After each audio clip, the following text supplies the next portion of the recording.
Hi, I'm Dan. And I'm Nichole. Welcome. Welcome. So, before we get started with the box of the month, I just wanted to thank everyone who responded to the Ask Dan show. I was really kind of surprised and amazed by how many people responded and how positive it all was. So, I really appreciate it. Um, I think I've responded to most of the comments now. I still may have a few more to do. There were a lot.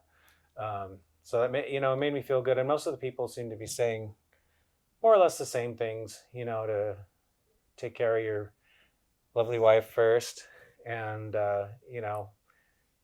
make sure to live your life and not let YouTube run it, you know. So, Very important things to be said. yeah. So, definitely, we want to say thank you. We want to say this is the way we feel that it should be too. Hmm. And it really just validates the kind of audience that I feel like Daniel's always had. I feel like you guys are great, and I'm always watching his videos and then also watching your guys' comments and just kind of reading in the background. And I just think that it really validates that our audience is amazing. And thank you so much for being amazing and for taking time out of your schedule to, say something. And all these positive things just reaffirm what we feel should be too, Yeah. which is that Daniel should be working on the things that Daniel does best, which is modeling and putting those videos out. Right. Yeah. Most of the people seem to be saying more or less the same things. Definitely. Quality over quantity, and Yes. most people seem to want more modeling. Uh, Seems like most people would prefer that to reviews, which is fine because, like I said last time, I'm going to not do as many reviews going forward. Um, It's just a hard time. That doesn't yeah, mean that it won't change, as time goes by, if we are able to get out of what's going on right yeah, now. and I'll still be doing some, Right. because I have I don't know, maybe 3 or 4 models on the workbench that are waiting for me to complete the reviews of those. Very true. And But we'll spread those yeah, out. yeah, there's no rush, and I'm not going to worry about trying to keep a weekly schedule. I will put stuff out when I have stuff. So Definitely. I some think that'll free you up so that you actually work on the models instead of being like, oh my gosh, I got to get a review out or I got to get a box a month out or, it'll just free you up to do a lot more really cool stuff. Like what just happened with the N scale. You were just playing and yeah, look what happened. yeah, that was pretty cool. We set up a temporary N scale layout on our dining table, and um, I didn't know I was going to need to clean some of the locomotives, but taking them out, I discovered that a lot of them didn't run very well, just because they'd been stored for so long. Right? And we And didn't even think about that mm-mm. because we're going to get this amazing space. But a lot of people are probably temp tracking it. So, having videos that help out people that need to store their stuff is really important. Mm-hmm. Yeah, I think Yeah. so. So I'm going to try to do, more stuff like that, more content about modeling, and I don't know, anything could be a lot of different subjects to explore, but I'm not going to worry about, there may be some weeks where I don't put anything out. Um, I think, Or maybe you do an update to something. yeah. And I Yeah. think, like as the layout um, starts to get built, which is still in the future, because right now I'm kind of being DIY contractor, doing, Very uh, true. working on our building. Um, Explain the building because I think people think that the train room is the building and they don't okay. understand that it's a huge building. Yeah. So when we bought, one of the reasons that I chose this particular property that we live on was because it has this really big uh, back garage or outbuilding or whatever you want to call it. And it's divided into basically 3 parts. And the train room is just the middle part. And there's a slightly smaller room off to one side that's going to be a game room. That's And my area. yeah, and because Nicole's got a regulation size pool table That's right. and a pinball machine. Pinball And we're machine. going to put a couple of TVs in there with some Xboxes and just all kinds of stuff. Yeah, we're gonna make it a really great playroom, but also kind of a dedication to my stepdad, John, who is literally the best man that I had ever known before I met this man. So, there's a lot of stuff in the works that people aren't seeing that are kind of keeping us from getting to some things, because some things have to get done first before we can get to that. Right. You know, just like solar just happened. So Yeah, we're about to be solar and off the grid, which will be amazing. So I'll be able to run all the trains I want for free. I love that. But also the overall house too, which means we get to, you know, keep some of the money that we were spending. And, you know, that's more money for trains. Yeah, that's and true. Costuming and, you know, all the things that we're really interested in. Right. And the other part of the room, the other third, is going to be eventually, probably part of it will be a garage because it's already got a door on it to put one of our cars in there.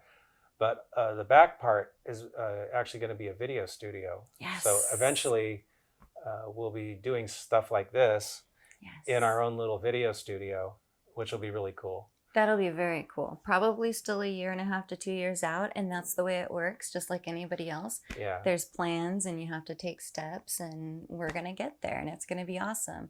And we're really glad you guys are along for the ride. Yeah.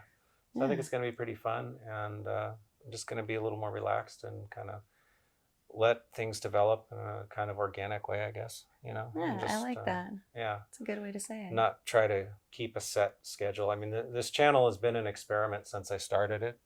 Mm-hmm. And I realized that I was kind of trying to follow an old formula a little bit, left over from my, you know, previous experience.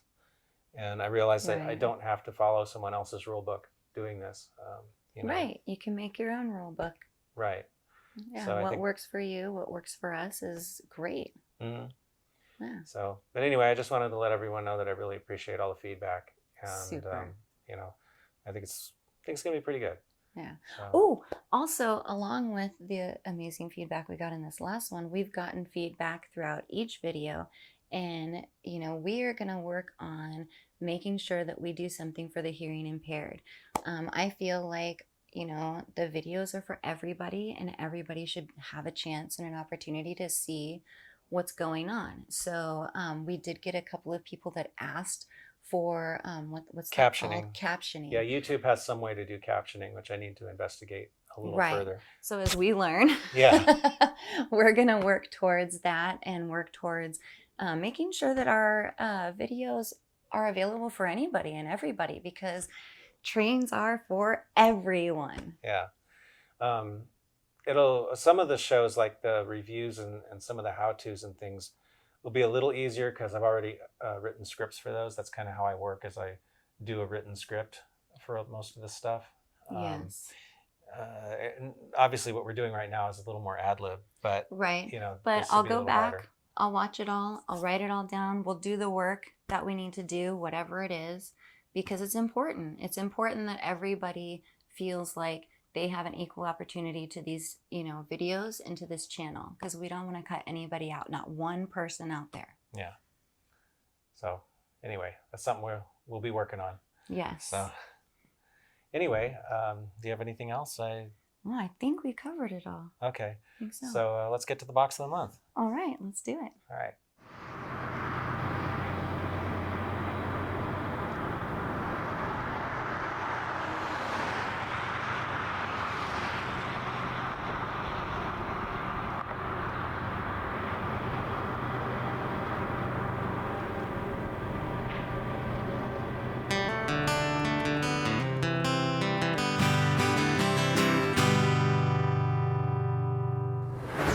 So welcome to Box of the Month.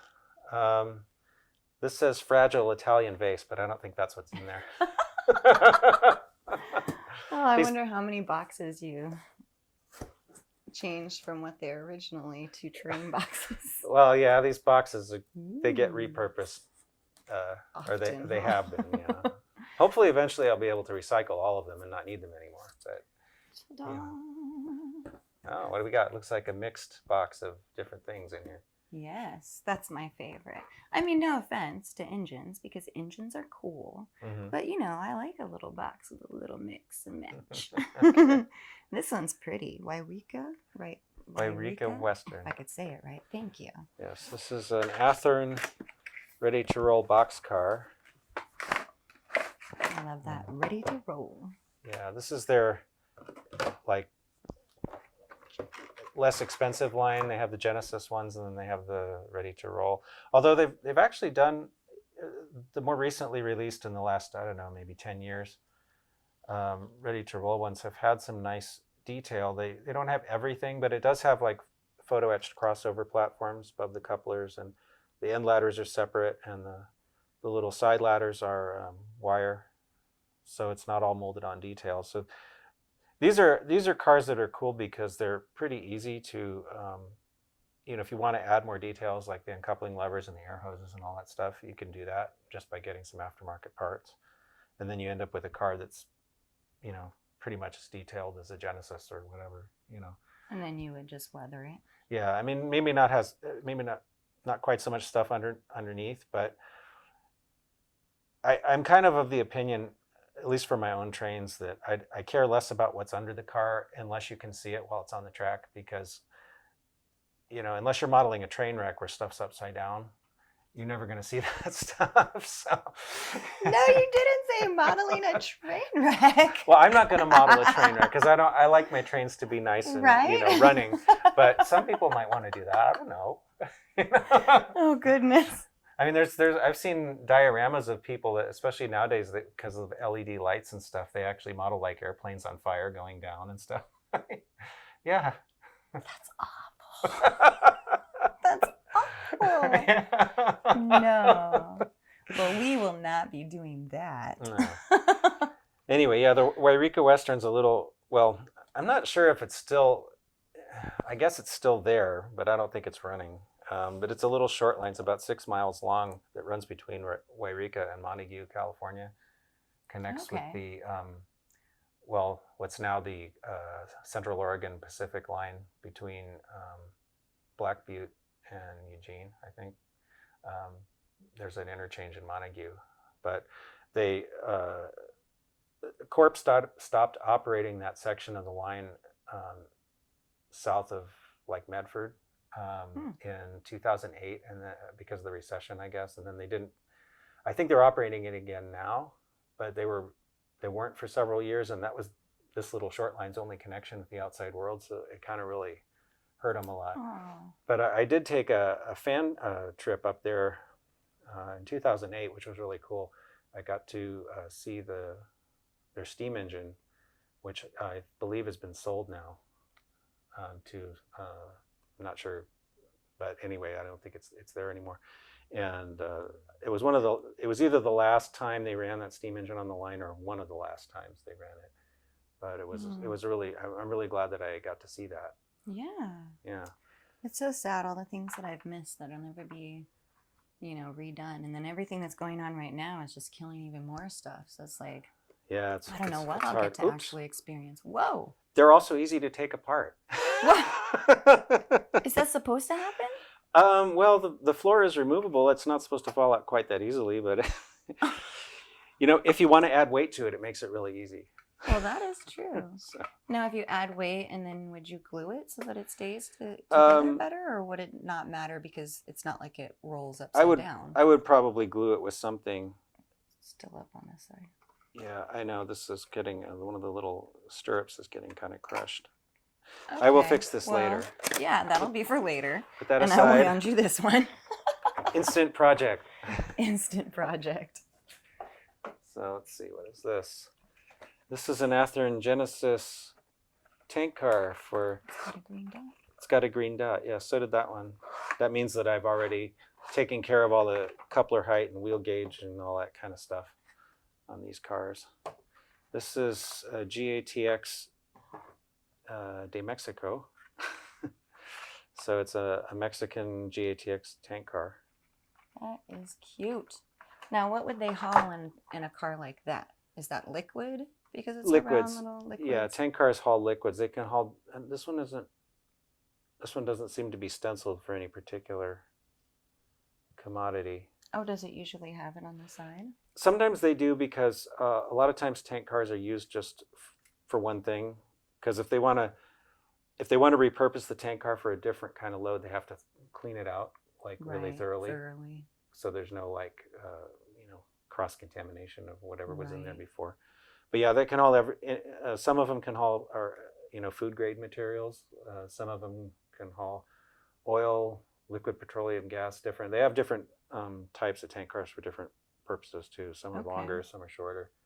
Some of them have special hardware on them to deal with different kinds of things. So I don't know exactly what this one would have been used for, but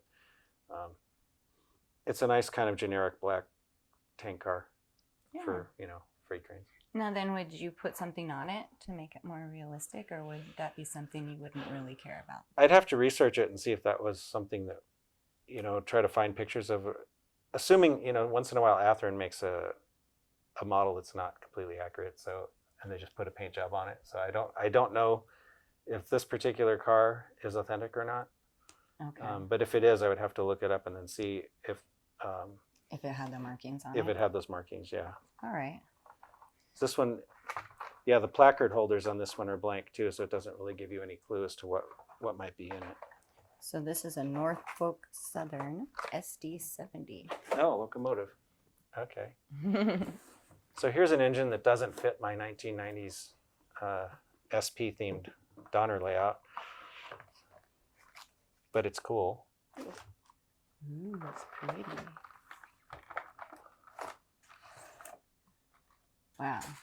Now these, they really protect. They really pack them. Yeah, they do. Yeah, so this, a little thing out of it. I love the black and white paint scheme. Yeah, so. That is cool. And of course the horse. So these are fairly, I think, fairly recent production. Not current production, but these aren't too old. So these, you could still most likely see these out on the road. Okay. So this is, I'm not sure when the SD78s went into production, but I know it was early 2000s, I would say, probably. Okay. So 1105. Yeah. So yeah, this is just your basic Norfolk Southern freight engine. So now for the numbers, I don't understand the numbering. Is it like the lower the number, the younger the engine in that lineup, or does it make sense in any way, shape, or form? Most railroads will group their equipment into numerical ranges so that, I don't know, I'd have to look at a roster book to know, but let's just say that everything in the 1100 series would be an SD70 Ace on Norfolk Southern. Okay, and Union Pacific, it might be totally different, but that's kind of usually how they do things. They usually, have an order for a certain number of diesels, and they'll put them in a numerical range. And then sometimes as time goes by, sometimes they renumber them, and they decide that all the diesels that are numbered, in this block will get moved to this block or whatever. UP does that a lot. Okay. Or it seems like they do anyway. So, but there's not really, it's kind of up to the railroad as to how they number things. Okay. That's typically what they will do. This is also a Norfolk Southern, but it says NYC Heritage. Ah, yeah. But it's also a black and white paint scheme that looks pretty awesome. There you are. So these, yeah, I got these for a reason. And that reason was? Well, first we'll talk about this one. Ooh, look at that. So this is in the number of years ago, Norfolk Southern painted a bunch of engines in the liveries of their predecessor railroads. Okay. And this is the New York Central lightning stripe scheme. Yeah. Which is pretty cool. That paint job is kicking. Yeah, so it's pretty nice. It's basically the exact same engine as the one we just saw. It's just got the different paint job on it. And that one says 1066. Yeah, so that would be, so the other one was 1105. This is, so they must have started their SD70 Aces somewhere below that number. But, yeah, okay. Anyway, no, I have a model that was actually given to me a number of years ago of the New York Central 482 steam locomotive that we went to see in Indiana. Oh, Do okay. you remember that engine? Yeah. Yeah. Yes, I remember that trip well. Yeah. Yeah, in 2017, Nichole and I went to Indiana to see the New York Central Museum in Elkhart.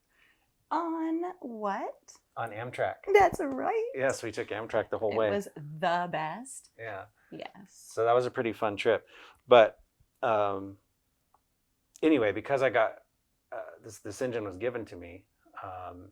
It's a brass steam locomotive. It was not in very good condition, but I had been trying to work on it, and it's packed away somewhere right now. But I was thinking that if I got it running, I could, pretend that it was like the real one had been restored, and then because they usually run trains with diesels, I thought, well, how about the NYC Heritage unit and then another Norfolk Southern, just a regular engine to accompany it. That would look cool. It would look cool. Yeah. So if that ever happens, we'll see. I got a lot of stuff to build. If it ever happens, we'll film it. Yes, we will.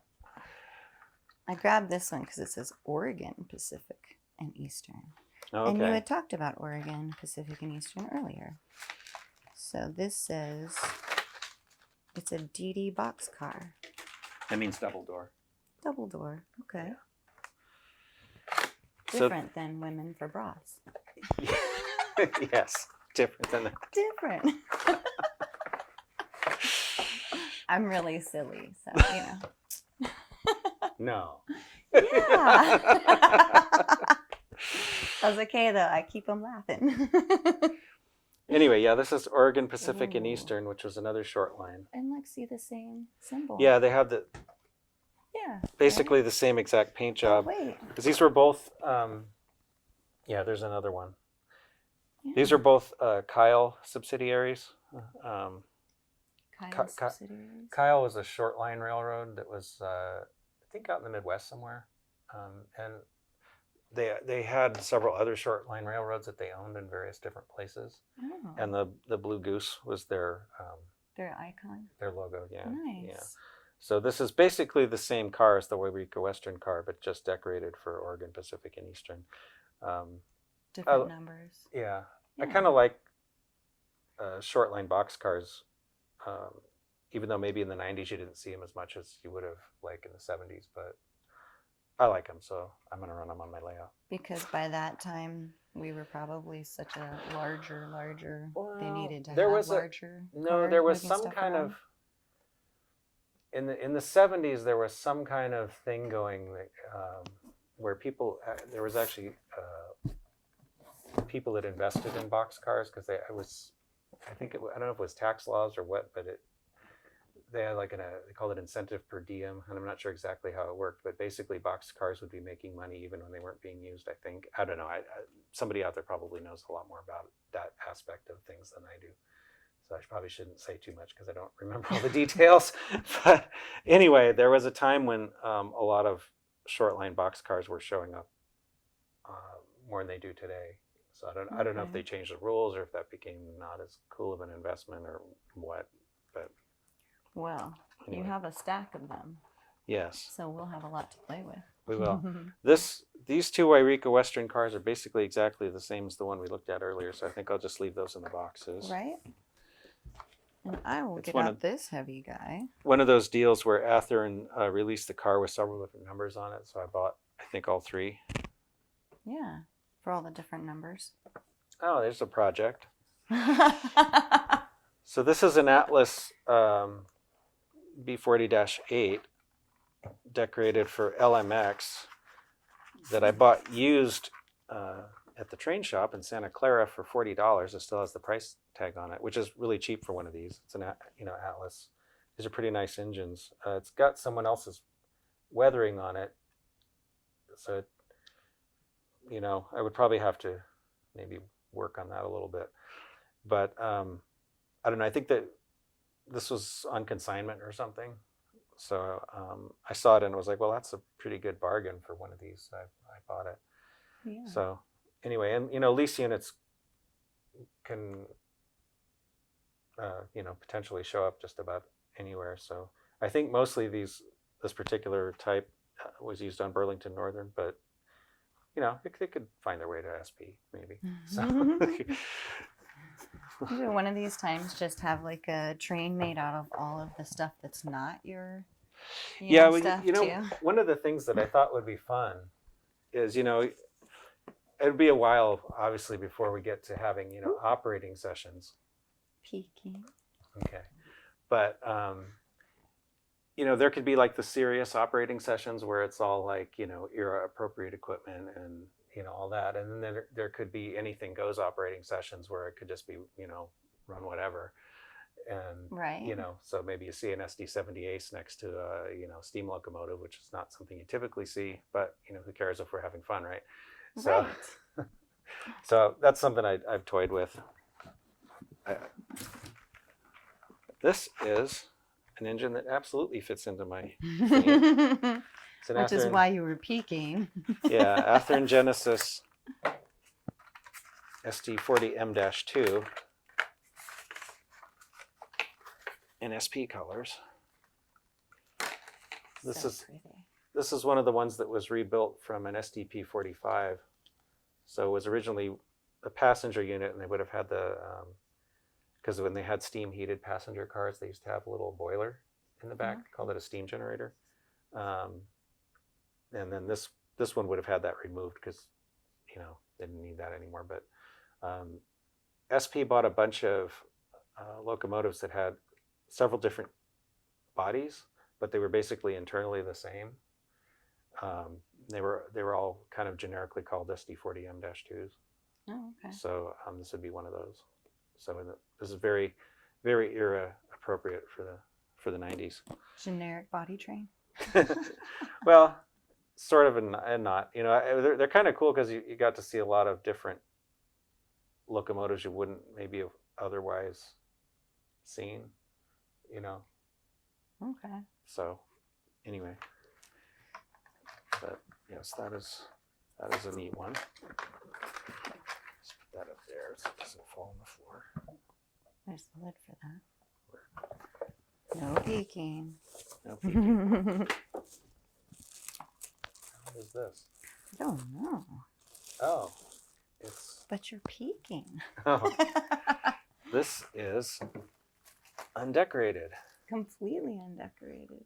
This is an SD70M Athearn Genesis. This is one of their older ones where some assembly was required, or you know. Yeah, XD70. Yeah, but this one I think because it's undecorated. Sometimes when you buy the undecorated Athearn Genesis units, they come sort of partly disassembled. I think because it makes it easier to paint. Okay. If all the parts were on it, you just have to take it apart anyway. So probably make it an SP unit, as SP brought a few of these. I think it was about 1994. Anyway, some of the last engines they ordered before the merger. So. Something moving? No. Okay, that was just you. Yeah. So. Or does this say? Oh no, this is Canadian version. Okay, never mind the SP. Probably make it a CN unit. Canadian cab. Yeah. Undecorated Canadian. Okay, now I remember why I got this. I got this because I photographed about 12 years ago. I was in Stockton doing some rail fanning, and I saw a Canadian one of these, and I thought it would make a cool model. Okay. So that's why I got it.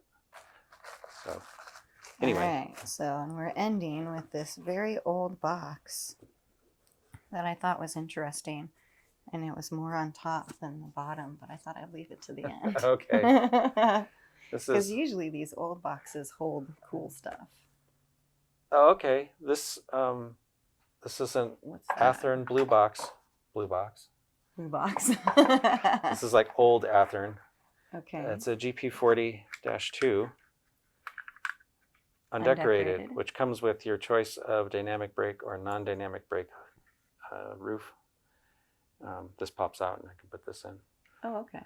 And it is undecorated and I believe unpowered, but they're easy enough to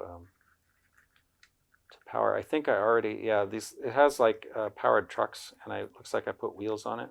So, because it didn't, these are aftermarket wheels, so I didn't, I think it had the the Athearn non-powered units used to have plastic wheels, which are awful. But yeah, I'm pretty sure I bought this to make it into an SP unit. Yeah, I bought this because I was in a hobby shop, and it was $15. Hey, So you gotta get those discounts where you get them said, discounts. Why not? That's pretty. That was like, you know what? I'm gonna grab that. So, that's how we do a lot of things. We find things on discounts, and we find things in places that they wouldn't normally be, and we're like, oh, look at that. Yeah. I think I'll take that. Yeah. So anyway, I guess, is that it? That is it. We have made it to the end of this box of the month.